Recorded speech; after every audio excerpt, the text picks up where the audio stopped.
The year was 1938.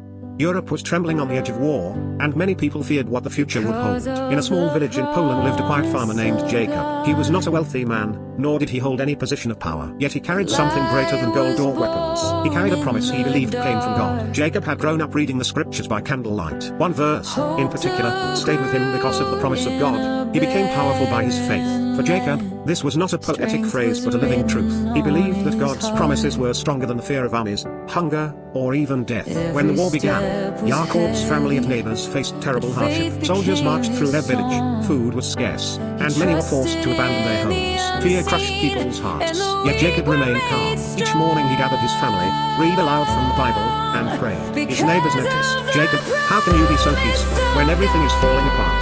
They asked. Jacob would smile gently and reply, "Because of the promise of God, we are never abandoned. Faith gives me strength I could never have on my own." As months passed, Jacob became a pillar of hope. He shared what little bread he had, helped rebuild damaged homes, and encouraged those ready to give up. People began to say, "When Jacob speaks, our hearts grow lighter." Jacob himself knew he was not strong by nature. He often trembled when danger came near. But every time fear rose, he remembered the promise. That remembrance transformed weakness into courage. It was not his own strength, but faith that made him powerful. After the war, survivors from his village told their children about the farmer, who never lost hope. They said, "He was not powerful because of his body or wealth, but because of his faith." That faith carried us through the darkest days. Moral reflection. This true-to-life account shows how faith can become a source of power that no enemy can take away. Because of God's promise, even an ordinary man, like Jacob, became extraordinary. His story reminds us that strength is not measured by what we own, but by what we believe.